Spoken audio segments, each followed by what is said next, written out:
हमारा second topic है principle of concurrency. सबसे पहले हम समझते हैं कि कॉन्करेंसी का मतलब क्या होता है। कॉन्करेंसी का मतलब होता है एक साथ, कोई भी चीज़ एक साथ हो रही है तो उसे हम कहते हैं कॉन्करेंट या कॉन्करेंसी। तो प्रिंसिपल ऑफ कॉन्करेंसी होती है हमारी is regarded as the execution of multiple processes at the same time. जब एक साथ हमारे सिस्टम के अंदर बहुत सारे प्रोसेसेस, मल्टीपल प्रोसेसेस एग्जीक्यूट हो रहे होते हैं तो इस चीज़ को हम कहते हैं प्रिंसिपल ऑफ कॉन्करेंसी। हमने पहले भी देखा था कि हमारे सिस्टम में एक टाइम में सिर्फ एक ही प्रोसेस एग्जीक्यूट नहीं होता, बहुत सारे प्रोसेसेस एग्जीक्यूट होते हैं। तो इस प्रिंसिपल को बोला जाता है प्रिंसिपल ऑफ कॉन्करेंसी, एक साथ एग्जीक्यूट होना। Since it is practically not possible to have as many processors as there are processes, ये प्रैक्टिकली संभव नहीं है कि जितने प्रोसेसेस हमारे एग्जीक्यूट हो रहे हैं, सपोज 10 प्रोसेसेस एग्जीक्यूट हो रहे हैं तो उन 10 प्रोसेसेस के लिए हमारे पास 10 प्रोसेसर यानी कि 10 सीपीयू हो। 10 सीपीयू लगाना इम्पॉसिबल है, ये प्रैक्टिकली पॉसिबल नहीं है। तो ऑपरेटिंग सिस्टम क्या करता है, एक साथ सारे प्रोसेसेस को एग्जीक्यूट करने के लिए हमारे प्रोसेसर को स्विच करता है from one process to another process. Processor को एक टाइम पीरियड के लिए ही एक प्रोसेस को देता है, वो फिक्स्ड अमाउंट ऑफ टाइम के लिए एक प्रोसेस को प्रोसेसर एलोकेट होता है। जैसे ही वो fixed amount of time complete हो जाता है उस प्रोसेस से प्रोसेसर ले लिया जाता है और नेक्स्ट प्रोसेस को दे दिया जाता है, देन थर्ड प्रोसेस को, देन फोर्थ, देन फिफ्थ। जितने भी प्रोसेस साइमल्टेनियसली या एक साथ एग्जीक्यूट हो रहे हैं उनके बीच में प्रोसेसर को इस तरह से स्विच ओवर किया जाता है। और ये स्विच ओवर इतना फास्ट होता है, इतना एफिशिएंटली होता है कि यूज़र को पता ही नहीं चलता कि उसके प्रोसेसेस के बीच में प्रोसेसर इतनी जल्दी जल्दी स्विच ओवर हो रहा है। The multiple processes executing in computer system uses principle of concurrency can be divided into two types. एक सिस्टम के अंदर अगर हम बहुत सारे प्रोसेसेस एग्जीक्यूट कर रहे हैं यानी कि प्रिंसिपल ऑफ कॉन्करेंसी का यूज़ कर रहे हैं तो वो सारे प्रोसेसेस को हम दो कैटेगरी में डिवाइड कर सकते हैं। First one is independent processes and second is cooperating processes. दो तरह के प्रोसेसेस हो सकते हैं हमारे, independent processes and cooperating processes. The processes that neither affect working of other processes nor affected by other processes are called independent processes. वो process जो ना किसी को अफेक्ट करते हैं, ना दूसरे प्रोसेस की वर्किंग को अफेक्ट करते हैं, ना किसी दूसरे प्रोसेस की वर्किंग से अफेक्ट होते हैं, वो इंडिपेंडेंट प्रोसेस होते हैं। मतलब वो प्रोसेस जो अपने आप में ही एग्जीक्यूट करने में सक्षम होते हैं, उन्हें दूसरी प्रोसेस की हेल्प की ज़रूरत नहीं होती या दूसरे प्रोसेस से कोई इनपुट की ज़रूरत नहीं होती, ना ही वो दूसरे प्रोसेस पे डिपेंडेंट है, ना ही कोई दूसरा प्रोसेस उन पर डिपेंडेंट है। वो प्योरली इंडिपेंडेंट प्रोसेस होते हैं, अपने आप में एग्जीक्यूट होते हैं और फिनिश हो जाते हैं। The independent process do not share any information or data with other processes. They execute completely independent. ना ही वो दूसरे processes के साथ कोई information share करते हैं, ना ही कोई information exchange करते हैं, ना ही दूसरे processes से कोई information लेना चाहते हैं। वो अपने आप में ही independently execute करते रहते हैं। So they are called independent processes. दूसरे तरह के processes होते हैं cooperating processes. ये वो processes होते हैं that affect the working of other processes, जो दूसरे प्रोसेसेस की वर्किंग को भी अफेक्ट करते हैं and also affected by other processes, और दूसरे प्रोसेसेस से भी अफेक्ट हो जाते हैं। मतलब the cooperating processes communicate with other process, ये वो प्रोसेस होते हैं जो दूसरे प्रोसेस से कम्युनिकेट करते हैं और इंफॉर्मेशन शेयर करते हैं, डेटा शेयर करते हैं और दूसरे प्रोसेसेस पे डिपेंडेंट होते हैं, दूसरे प्रोसेसेस से की इंफॉर्मेशन पे डिपेंडेंट होते हैं और कई और प्रोसेस भी इन पे डिपेंडेंट होते हैं। तो ये प्रोसेस होते हैं कोऑपरेटिंग प्रोसेस। कोऑपरेटिंग प्रोसेस का सिस्टम में होने के कई बेनिफिट्स होते हैं। अगर हमारे सिस्टम में कोऑपरेटिंग प्रोसेस है तो उसके कई बेनिफिट्स हैं। फर्स्ट बेनिफिट है इंफॉर्मेशन एंड डेटा शेयरिंग। अगर हमारे पास कोऑपरेटिंग प्रोसेसेस हैं तो हम बहुत सारी इंफॉर्मेशन और डेटा को आपस में शेयर कर सकते हैं प्रोसेसेस के बीच में। There are some files, data, information, etc. that may be required by several concurrent processes in a system. कई ऐसी फाइल्स होती हैं, कई ऐसा डेटा होता है, इंफॉर्मेशन होता है जो एक साथ कई प्रोसेसेस को ज़रूरत होती है। तो अगर प्रोसेसेस के बीच में ये डेटा, ये फाइल्स, ये इंफॉर्मेशन शेयर हो सकती है तो एक साथ कई प्रोसेस उसको यूज़ कर सकते हैं। Which can lead to concurrent access of these resources by several other processes. तो इससे क्या होगा, एक साथ सारे प्रोसेसेस जो है कॉन्करेंटली एग्जीक्यूट होते रहेंगे और उस इंफॉर्मेशन, उस डेटा, उस फाइल को यूज करते रहेंगे। तो information and data sharing is one of the first benefit of the cooperating processes. Second advantage है हमारा efficient CPU utilisation and better computation speed. जब एक साथ बहुत सारे प्रोसेसेस एग्जीक्यूट कर रहे हैं, the cooperating processes can be divided into सब प्रोसेसेस। हमारे जो कोऑपरेटिंग प्रोसेस हैं उनको हम सब प्रोसेसेस में डिवाइड कर सकते हैं, executing concurrently cooperating with each other. हम क्या करते हैं, जो हमारे कोऑपरेटिंग प्रोसेसेस होते हैं उनके हम सब प्रोसेसेस बना देते हैं, जो आपस में एक दूसरे के साथ इंफॉर्मेशन शेयर करके, डेटा शेयर करके, फाइल शेयर करके एक साथ कॉन्करेंटली एग्जीक्यूट होते रहते हैं। The dividing of process into small sub process give better CPU utilisation and overall increase CPU speed. जब हम उन्हें छोटे छोटे प्रोसेसेस में डिवाइड कर देते हैं तो हर एक प्रोसेस अपने आप में एग्जीक्यूट कर रहा होता है, इससे हमारे सीपीयू का बेटर यूटिलाइजेशन होता है। CPU plus as process are executing concurrently leading to faster computation and process completion. क्यों ऐसा होता है कि जब हम एक ऑपरेटिंग प्रोसेस के सब प्रोसेस बना देते हैं तो काम जो है उन सब प्रोसेसेस के बीच में डिवाइड हो जाता है, प्लस इंफॉर्मेशन और डेटा शेयरिंग भी हो रही है। तो काम जो है एक प्रोसेस जो अकेला कर रहा था वो सारे सब प्रोसेसेस मिलके कर रहे हैं, छोटे छोटे सब पार्ट्स में डिवाइड करके, तो काम जल्दी होगा। काम जल्दी होगा मतलब सीपीयू का यूटिलाइजेशन बेटर हो रहा है, और क्योंकि काम जल्दी हो रहा है तो हमारी जो कंप्यूटेशन स्पीड है या फिर हमारी ओवरऑल सिस्टम की जो परफॉर्मेंस है वो बहुत अच्छी हो जाती है। तो इस तरह से हमारा सेकंड बेनिफिट जो है कोऑपरेटिंग प्रोसेसेस का वो है कि हमारे सीपीयू की यूटिलाइजेशन अच्छी होती है और हमें बेटर कंप्यूटेशन स्पीड मिलती है, एक अच्छी कंप्यूटेशन स्पीड मिलती है, क्योंकि हम अपने प्रोसेस के जो काम है, जो टास्क है, उसको डिवाइड कर देते हैं सब प्रोसेसेस में, और वो सारे सब प्रोसेसेस आपस में इंफॉर्मेशन, डेटा एक्सेट्रा चेंज कर करके, एक्सचेंज कर करके काम जल्दी ख़त्म कर देते हैं। जो थर्ड बेनिफिट है हमारे कोऑपरेटिंग प्रोसेसेस का वो है मॉड्यूलैरिटी एंड कन्वीनियंस। क्योंकि हम अपने कोऑपरेटिव प्रोसेसेस को सब प्रोसेसेस में डिवाइड करते हैं, यानी कि हम मॉड्यूलैरिटी को फॉलो कर रहे हैं, मॉड्यूलैरिटी के प्रिंसिपल को, तो सारी मॉड्यूलैरिटी के बेनिफिट मिलते हैं हमें। मॉड्यूलैरिटी मतलब कि हमने अपने एक टास्क को छोटे छोटे मॉड्यूल्स में डिवाइड करके डिफरेंट डिफरेंट प्रोसेसेस को असाइन कर दिया। अगर किसी वजह से एक मॉड्यूल में कुछ प्रॉब्लम आती है तो बाकी मॉड्यूल जो हैं सब प्रोसेसेस के द्वारा एग्जीक्यूट होते रहेंगे, सिर्फ वही मॉड्यूल रुकेगा जिसमें प्रॉब्लम आई है। तो मॉड्यूलर अप्रोच का बेनिफिट मिलेगा, और प्लस मल्टीपल टास्क जो है, बहुत सारा टास्क एक साथ एक ही टाइम में हो रहा है। एक टास्क को हमने स्मॉल स्मॉल टास्क में डिवाइड करके मॉड्यूलर अप्रोच की हेल्प से डिफरेंट प्रोसेसेस को असाइन कर दिया, वो सारे प्रोसेसेस एक साथ एग्जीक्यूट हो रहे हैं और उस टास्क को जल्दी अकम्प्लिश कर रहे हैं, जल्दी पूरा कर रहे हैं। तो कोऑपरेटिव प्रोसेस समझने के लिए हमारे पास एक बहुत अच्छी चीज़ है, वो है प्रोड्यूसर कंज्यूमर प्रॉब्लम, या हम कह सकते हैं बाउंडेड बफर प्रॉब्लम। तो कोऑपरेटिव प्रोसेस हम डिटेल में समझते हैं with the help of producer consumer problem या फिर बाउंडेड बफर प्रॉब्लम। ये है हमारा third topic. Next topic producer consumer problem. देखते हैं अब हम producer consumer problem. Producer consumer problem को हम बाउंडेड बफर प्रॉब्लम भी बोलते हैं। प्रोड्यूसर कंज्यूमर प्रॉब्लम में हमारे पास दो तरह के प्रोसेस होते हैं, एक होता है प्रोड्यूसर प्रोसेस और दूसरा होता है कंज्यूमर प्रोसेस। प्रोड्यूसर प्रोसेस वो प्रोसेस होता है जो किसी तरीके की इंफॉर्मेशन या डेटा प्रोड्यूस कर रहा है। नाम से पता चला है, प्रोड्यूसर मतलब कुछ प्रोड्यूस कर रहा है। वो प्रोड्यूस कर रहा है क्या, किसी तरह का डेटा। वो डेटा हो सकता है कोई कैरेक्टर्स, कोई रिकॉर्ड, कोई फाइल, कोई इन्फॉर्मेशन, और वो जैसे जैसे इन डेटा को प्रोड्यूस करता जाता है, मतलब क्रिएट करता रहता है, वो उसको प्लेस करता रहता है एक बफर के अंदर। Place these data items one by one, एक एक करके इनको एक बफर के अंदर डालता रहता है। जो कंज्यूमर प्रोसेस होता है, सेकंड प्रोसेस जो है वो कंज्यूमर प्रोसेस है, वो क्या करता है, एक एक करके इन इन्फॉर्मेशन को रिमूव करता रहता है, मतलब यूज करता रहता है।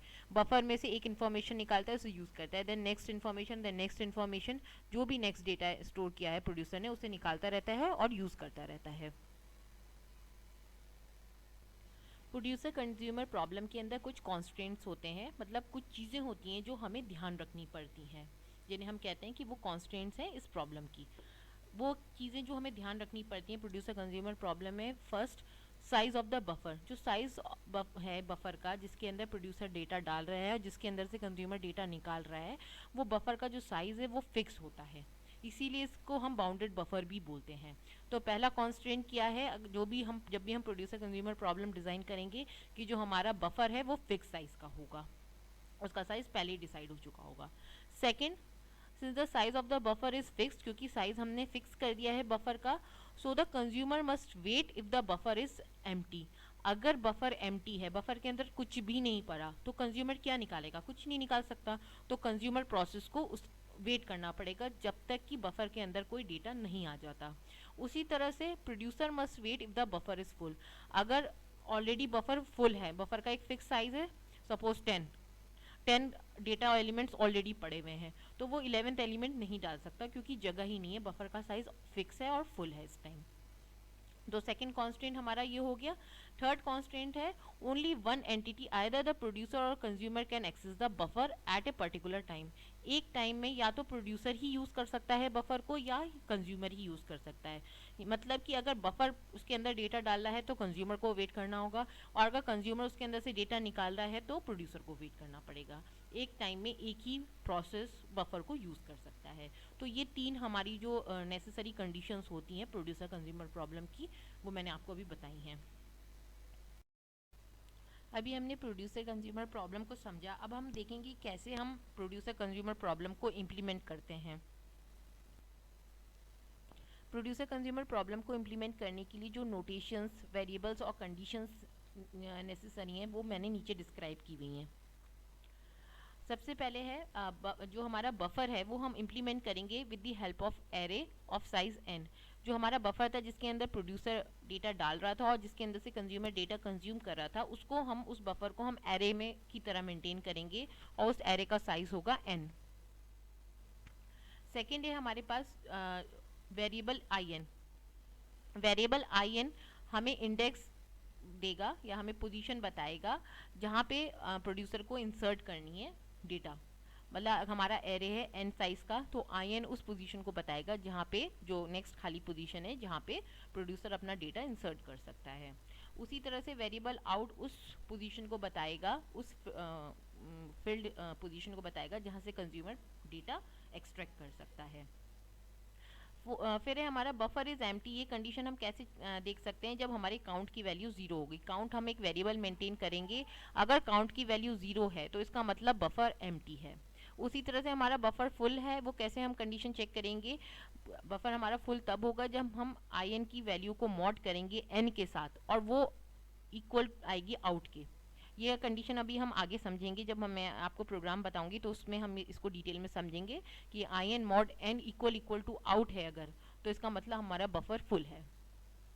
फिर है हमारा next underscore item p is the variable that stores the next data item produce by the producer. Producer जो भी डेटा या इन्फॉर्मेशन प्रोड्यूस कर रहा है वो किसी वेरिएबल में हमें स्टोर करनी पड़ेगी, तो उसके बाद उस वेरिएबल से हम उसे एरे में ट्रांसफ़र करेंगे।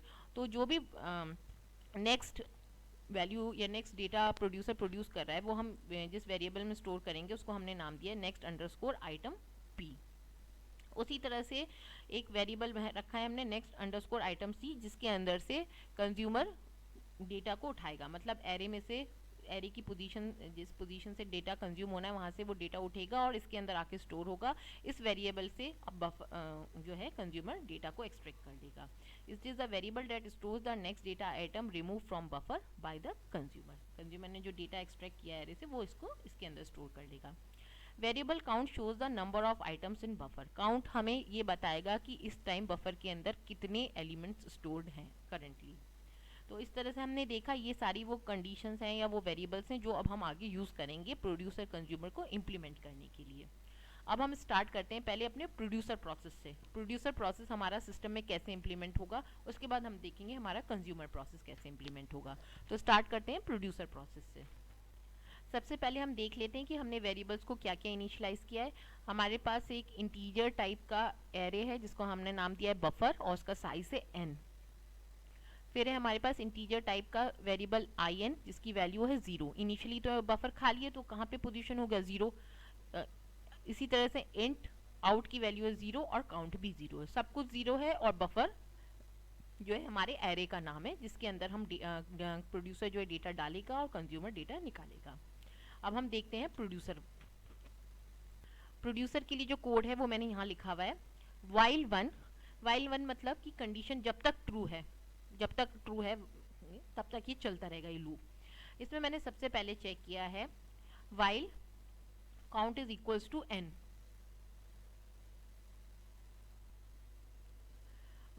While count is equals to n, इसका क्या मतलब है? अगर काउंट की वैल्यू n के बराबर है, सपोज करते हैं कि हम n मान के चल रहे हैं कि n की वैल्यू है 10, यानी कि हमारे एरे का जो साइज है वो 10 है, उसके अंदर 10 एलिमेंट्स ही आ सकते हैं।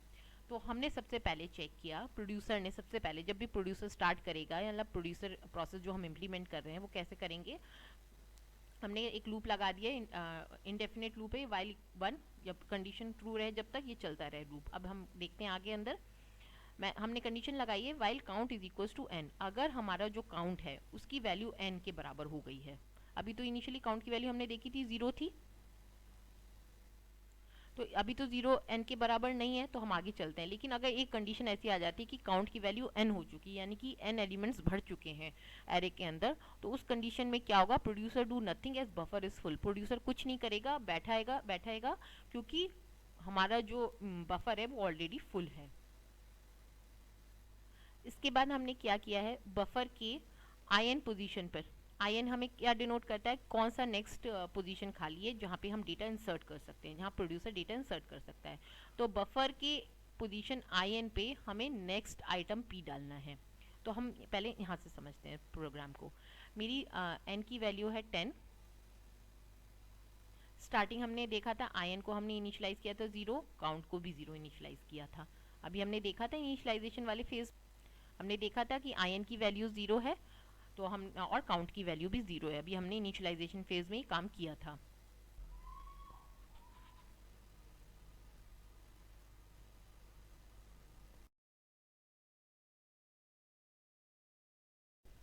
तो हम स्टार्ट करते हैं। n की वैल्यू है हमारी 10 और हमने देखा कि IN की वैल्यू 0 है और काउंट की वैल्यू 0 है।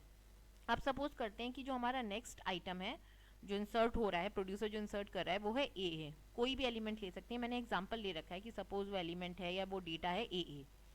तो हम सबसे पहले अपनी कंडीशन चेक करेंगे, ये सबसे पहली वाली condition, while count equal to n, क्या काउंट की वैल्यू n तो नहीं पहुंच गई है? तो हमने यहाँ के देखा हमारी काउंट की वैल्यू क्या है? 0 इक्वल टू 10 है? नहीं, this is condition is wrong, क्योंकि n की वैल्यू 10 है और अभी काउंट इनिशियल कंडीशन में यानी कि 0 पे है, तो ये कंडीशन फॉल्स हो गई। कंडीशन फॉल्स हो गई तो हमारा जो लूप है वो इसके अंदर जाएगा ही नहीं, यहाँ पे कुछ नहीं होगा। हम कहाँ जाएंगे? इस नेक्स्ट वाले इस पर। तो हमारा नेक्स्ट यहाँ पे पहुंचे हम, हमने देखा क्या कर रहे हैं हम, बफर इन के अंदर नेक्स्ट आइटम P डाल रहे हैं। इनकी वैल्यू अभी हमने देखी थी 0 थी, यानी कि एरे बफर जो है, बफर नाम का जो एरे है उसकी 0th पोजीशन पे हमने नेक्स्ट आइटम P डाला। नेक्स्ट आइटम P के अंदर क्या पड़ा हुआ है? AA। तो बफर की पोजीशन 0 पे AA जाके स्टोर हो गया। उसके बाद हमने आगे चेक किया क्या IN जो है IN+1 mod n है, इसको पहले हम कैलकुलेट करेंगे और फिर चेक करेंगे। तो हमने IN क्या है? 0 प्लस 1, 0 प्लस 1 इज 1, mod 10 किया तो हमारे पास वैल्यू निकल के आई 1। तो अब हमारी IN की जो नेक्स्ट वैल्यू हो गई वो 1 हो गई। इस तरह से हम IN को आगे आगे बढ़ाएंगे। हम IN को एक ऐड करेंगे, +1 करेंगे IN की करंट पोजीशन में, और 1 ऐड करने के बाद उसको मॉड कर देंगे 10 से। तो 0 प्लस 1 1 हो गया, 1 को अगर हमने मॉड किया 10 से तो हमारे पास आता है 1। इस तरह से ये जो रिमाइंडर होता है वो हम यहाँ पे लिखते हैं। तो 1 0 इज 1, सॉरी, तो ये जो 1 है ये यहाँ पे आ गया। तो IN की अगली वैल्यू हो गई 1, और काउंट को भी हमने एक इंक्रीमेंट कर दिया तो काउंट की भी वैल्यू हो गई 1। तो अब हमारी जो अगली वैल्यूज हैं वो हो गई IN की वैल्यू 1 और काउंट की वैल्यू 1। जो नेक्स्ट आइटम प्रोड्यूसर ने प्रोड्यूस किया वो है सपोज BB। अब हमने अगेन चेक किया कि 1 इक्वल टू 10 है इस वाले लूप में,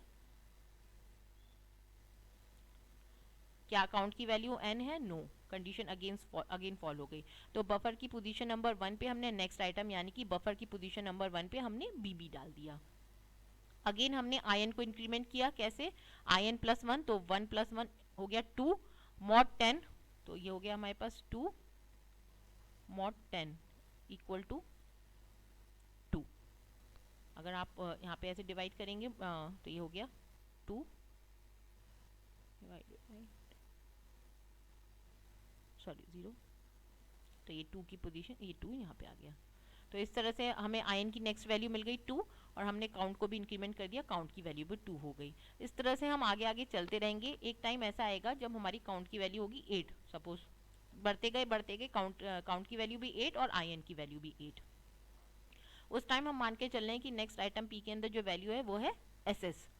तो अब हम आगे कंडीशन चेक करेंगे, क्या 8 इक्वल टू 10 है, क्योंकि काउंट की वैल्यू 10 है इस टाइम, सॉरी काउंट की वैल्यू 8 है और n के अंदर अब भी 10 पड़ा हुआ है, तो हमने कंडीशन देखी है फॉल्स हो गई। अगेन तो बफर पोजीशन 8 के अंदर क्या चला गया, next item P, next item P के अंदर क्या था SS, तो बफर पोजीशन 8 के अंदर SS चला गया। अगेन हमने इन आयन को बढ़ाया, 8 + 1 9, 9 मॉड 10 हो गया, अगेन 9, तो आयन की वैल्यू हो गई इस टाइम 9 और काउंट की वैल्यू हो गई काउंट +1 9। अब हमारे आयन की वैल्यू है 9 और काउंट की वैल्यू भी है 9।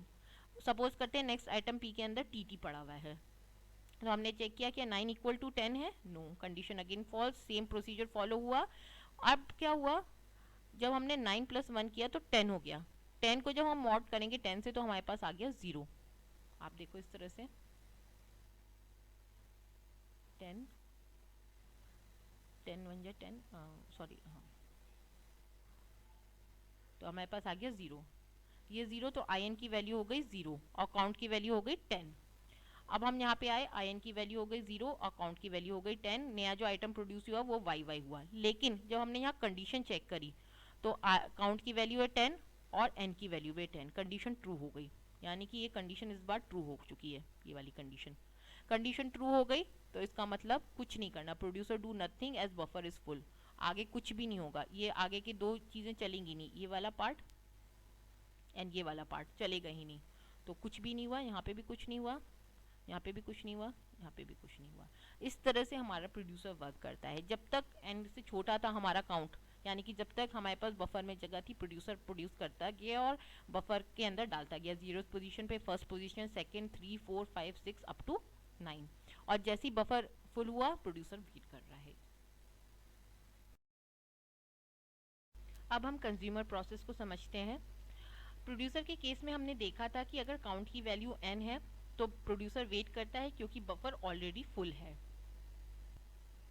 उसी तरह कंज्यूमर के केस में हमने एक लूप लगाया है while 1, ये इंडेफिनेट लूप है हमारा। अब हम चेक कर रहे हैं कि काउंट की वैल्यू 0 है, काउंट की वैल्यू 0, इसका मतलब कि बफर के अंदर कुछ भी आइटम नहीं पड़ा। अगर कुछ भी आइटम नहीं है तो कंज्यूमर क्या कंज्यूम करेगा, तो इसका मतलब काउंट अगर 0 है तो consumer do nothing as buffer is empty, buffer empty और कंज्यूमर को कुछ नहीं करना। हम अगेन आगे बढ़ेंगे, नेक्स्ट आइटम C के अंदर हम बफर की पोजीशन नंबर आउट से जो भी वैल्यू आई वो डालेंगे। अभी हम समझते हैं चीज़ को, हम अगेन ये मान के चल रहे हैं कि n की वैल्यू हमारी 10 है। हमने देखा था इनिशियली हमने आउट को 0 सेट किया था और काउंट की वैल्यू n यानी कि 10 है, क्योंकि इस टाइम हमारा जो मान के चल रहे हैं हम कि पूरा फुल है, जो हमारा बफर है वो पूरा फुल है, तो काउंट की वैल्यू क्या होगी 10, क्योंकि पूरा फुल है तो काउंट इंक्रीमेंट होते होते 10 हो चुका होगा।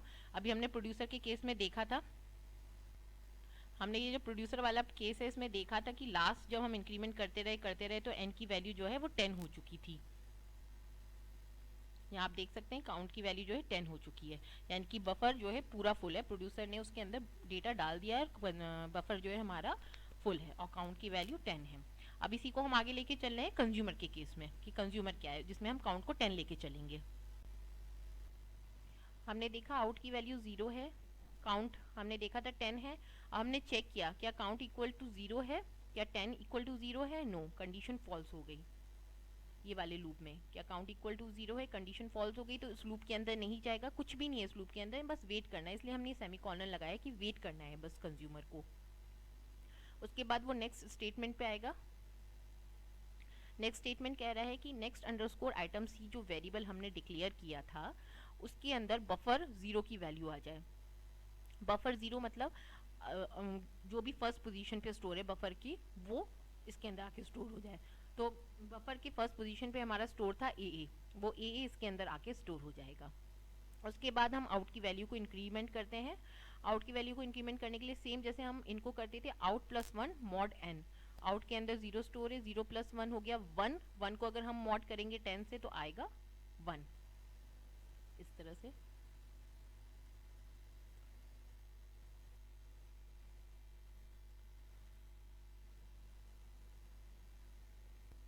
इस तरह से आएगा 10 divided by 1, sorry 1 divided by 10, तो 0 टाइम्स गया, जो रिमाइंडर बचा 1, जो रिमाइंडर है वो यहाँ आ जाता है। तो आउट की वैल्यू हो गई 1। काउंट को अब हम डिक्रीमेंट करेंगे इंक्रीमेंट करने की जगह, क्योंकि उस टाइम हमारा काउंट की वैल्यू 0 थी, बफर खाली था, तो हम एक एक करके इंक्रीमेंट करते जा रहे थे जब तक कि काउंट की वैल्यू n ना हो जाए। अब हम काउंट को एक एक करके डिक्रीमेंट करेंगे जब तक कि काउंट की वैल्यू 0 ना हो जाए। तो हमने काउंट को डिक्रीमेंट किया, काउंट की वैल्यू हो गई 9। अब आउट की वैल्यू है 1 और काउंट की वैल्यू है 9। हमने चेक किया यहाँ अगेन काउंट क्या इक्वल टू 0 है, 9 क्या इक्वल टू 0 है, लूप घूम रहा है हमारा वाइल के अंदर, तो हमने अगेन चेक किया 9 is not equal to 0, condition false हो गई। तो हमने बफर पोजीशन नंबर 1 पे जो आइटम था, जो भी था बी बी सी सी जो भी स्टोर किया था प्रोड्यूसर ने, वो हमने नेक्स्ट अंडरस्कोर आइटम सी के अंदर डाल दिया और यहाँ से कंज्यूमर ने उसे उठा लिया। अगेन हमने आउट की वैल्यू को इंक्रीमेंट किया, आउट के अंदर ऑलरेडी 1 था, 1 प्लस 1 2, 2 मॉड 10 करेंगे तो आएगी वैल्यू 2, तो आउट की वैल्यू नई बन गई 2। काउंटर को हमने डिक्रीमेंट किया, काउंटर हो गया 8। इस तरह से करते करते एक टाइम आएगा जब हमारी आउट की वैल्यू होगी 9 और काउंट की वैल्यू चली जाएगी 1। उस टाइम हमारा फिर हम चेक करेंगे 1 का इक्वल टू 0 है, नहीं, कंडीशन फॉल्स है अभी भी, तो बफर पोजीशन 9 पे जो भी वैल्यू होगी वो नेक्स्ट अंडरस्कोर आइटम सी के अंदर चली जाएगी और यहाँ से प्रोड्यूसर उसे सॉरी कंज्यूमर उसे उठा लेगा। हम फिर से आउट की वैल्यू को इंक्रीमेंट करेंगे, 9 प्लस 1 हो गया 10, 10 मॉड 10 हो गया 0, आउट की नई वैल्यू बन गई 0 और काउंट को हमने डिक्रीमेंट किया तो काउंट हो गया 0, तो यानी कि आउट भी 0 इस टाइम और काउंट भी 0 है। आप याद करो ये वही कंडीशन है जब हम इनिशियलाइज करते हैं, यानी कि इनिशियल पोजीशन इनिशियल कंडीशन आ गई है। अब हमने यहाँ फिर से देखा काउंट की वैल्यू 0, सॉरी आउट की वैल्यू 0 एंड काउंट की वैल्यू 0। हमने यहाँ चेक किया क्या 0 इक्वल टू 0 है इस वाले लूप के अंदर, तो 0 equal to 0, yes, condition true हो चुकी है। जब कंडीशन ट्रू हो गई इसका मतलब कुछ भी नहीं बचा जो कंज्यूमर कंज्यूम कर सकता है बफर के अंदर, अब कुछ नहीं बचा तो वो इस लूप के अंदर चला जाएगा। इस लूप में कुछ नहीं है, बस वेट करना है, तो आगे कोई भी स्टेटमेंट्स नहीं चलेंगे, do nothing, consumer is waiting, consumer wait करता रहेगा जब तक कि प्रोड्यूसर और नई वैल्यू कुछ डालता नहीं और अकाउंट की वैल्यू आगे बढ़ती नहीं। तो इस तरह से प्रोड्यूसर और कंज्यूमर वर्क करते हैं। अभी हमने प्रोड्यूसर कंज्यूमर प्रॉब्लम को समझा, अब हम कुछ प्रॉब्लम देखते हैं जो प्रोड्यूसर कंज्यूमर में आ सकती है।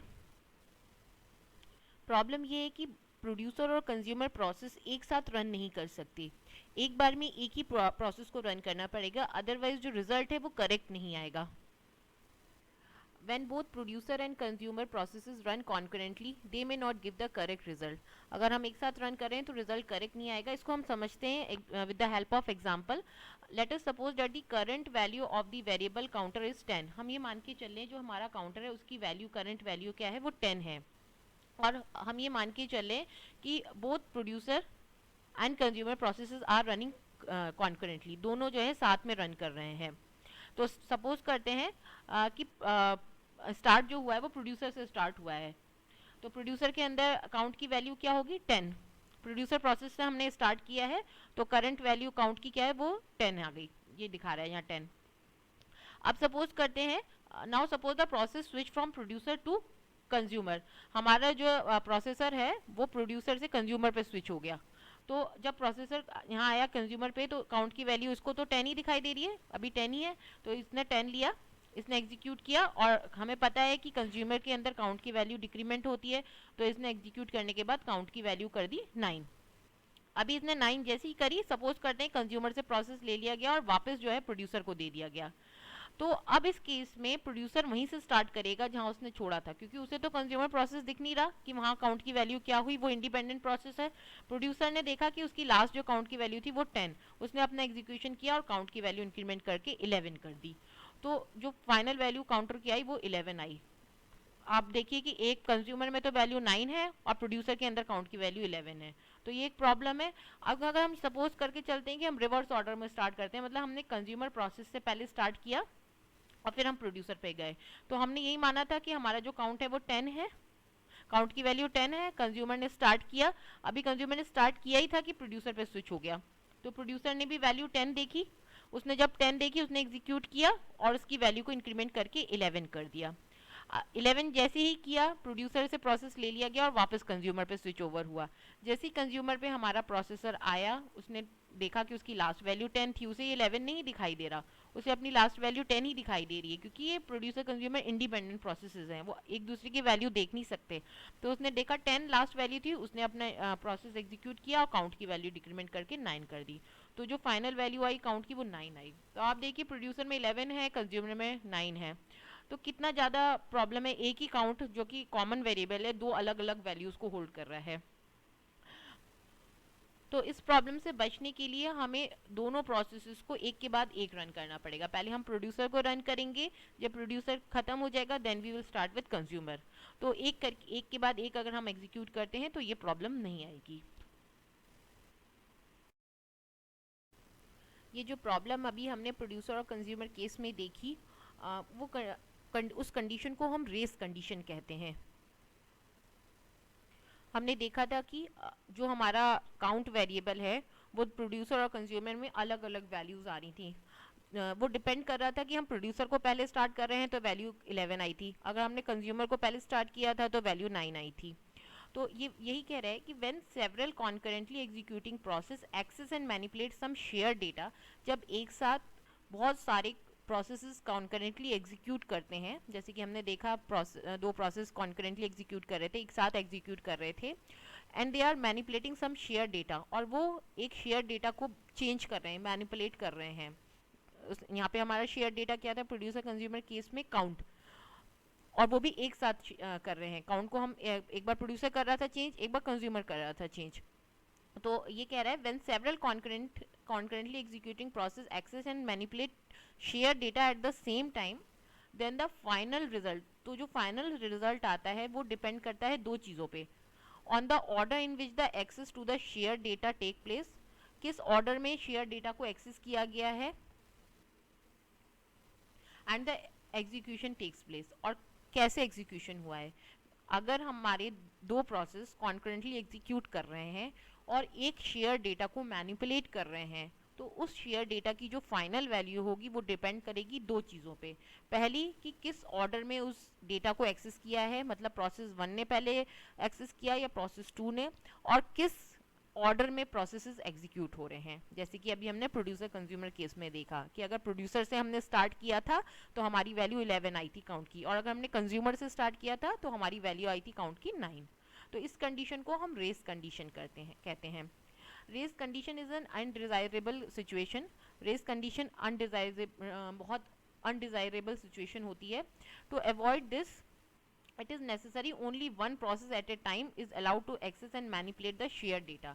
इसके लिए ज़रूरी है कि अगर दो प्रोसेस या दो से ज़्यादा प्रोसेस कॉन्करेंटली एग्जीक्यूट हो रहे हैं, एक साथ एग्जीक्यूट हो रहे हैं, तो वो शेयर डेटा को एक साथ चेंज नहीं कर सकते। अगर हम शेयर डेटा को एक साथ मैनिपुलेट करने की परमिशन नहीं देंगे तो रेस कंडीशन कभी भी नहीं आएगी।